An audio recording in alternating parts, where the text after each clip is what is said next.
Bismillahirrahmanirrahim. Assalamualaikum warahmatullahi wabarakatuh. Alhamdulillahirabbil alamin. Allahumma shalli ala sayyidina Muhammad wa ala ali sayyidina Muhammad. Rabbi shrah li sadri wa yassir li amri wahlul 'uqdatam min lisani yafqahu qawli. Allah Ta'ala fil Qur'anil Karim. A'udzu billahi minasyaitonir rajim.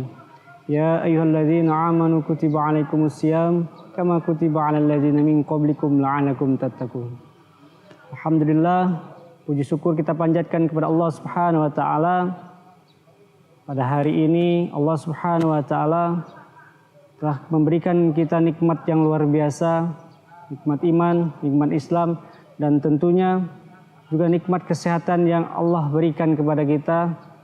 Hingga hari ini kita bisa berjumpa di bulan Ramadan yang mulia ini.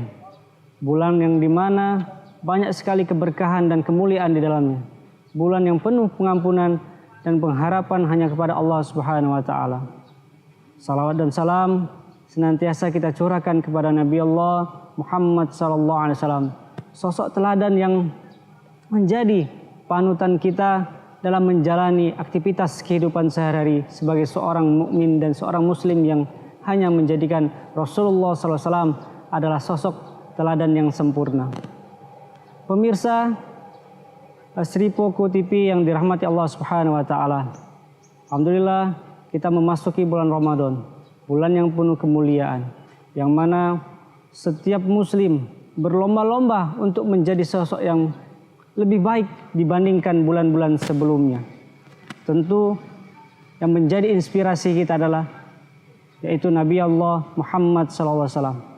Selain sosok yang memiliki akhlakul karimah, Rasulullah SAW juga memiliki kecerdasan dan juga memiliki perawakan yang bugar, dan tentunya kesehatan yang Rasulullah miliki ini di atas rata-rata manusia biasa.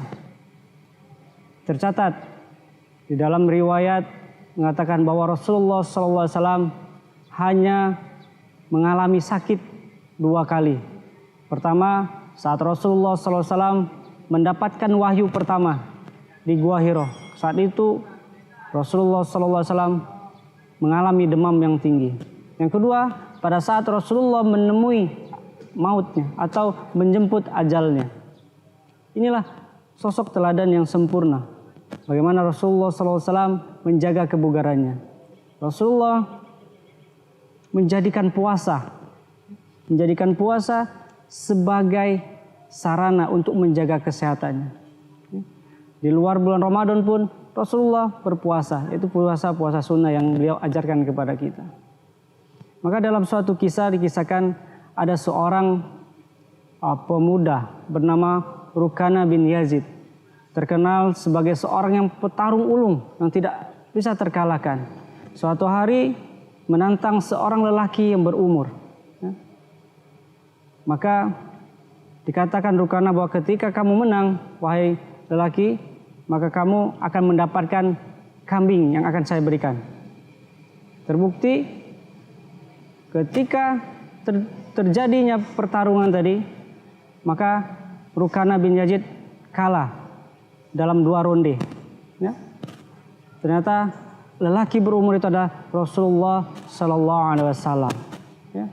Maka tidak hanya kambing yang diberikan kepada Rasulullah, tetapi jiwa dan raganya juga Rukana akhirnya masuk ke dalam Islam, menjadi seorang muslim yang mempertaruhkan nyawanya untuk Islam. Nah, maka kalau kita ambil hikmah dari sini, ya, puasa bukan hanya bermanfaat bagi kesehatan, tapi lebih dari itu adalah puasa mengajarkan kita ketaatan kepada Allah Subhanahu wa taala. Bagaimana makanan yang tadinya dihalalkan, ya, tetapi pada siang hari bagi seorang yang berpuasa ini justru diharamkan oleh Allah Subhanahu wa taala. Apa efeknya? Efek bagi kesehatan oleh tubuh, ya. Sehingga makanan yang kita makan tadi, kalau bisa kita katakan ini dipuasakan oleh Allah Subhanahu wa taala. Tubuh kita dipuasakan. Untuk apa? Tujuan untuk bagaimana memetabolisme lagi, yang mengatur tubuh kita, mengatur supaya makanan ini berfungsi secara maksimal. Dengan puasa kita bisa menahan untuk siang hari untuk makan cemilan-cemilan atau makanan-makanan ringan yang justru malah makanan itu tidak membuat tubuh kita ini bisa bekerja dengan semaksimal mungkin. Nah, maka Allah Subhanahu wa taala menjadikan puasa ini sebagai salah satu manfaatnya adalah supaya tubuh kita semakin sehat. Insya Allah. Maka jangan khawatir para pemirsa Sri Poko dimanapun kita berada. Maka jangan khawatir ketika kita ingin berpuasa, jangan khawatir takut sakit. Insya Allah. Maka Rasulullah adalah contoh sebaik-baik contoh menjadikan puasa sebagai sarana untuk menjaga kesehatan tubuhnya. Mudah-mudahan puasa kali ini Allah memberikan kita kesehatan sehingga kita bisa menikmati ibadah puasa yang Masya Allah pahalanya dilipat gandakan oleh Allah Subhanahu wa taala dengan berbagai banyak lipatan pahala. Insya Allah mudah-mudahan Allah mengampuni kita di bulan Ramadan yang penuh maghfirah ini. Akhirul kalam, wallahu alam. Assalamualaikum warahmatullahi wabarakatuh.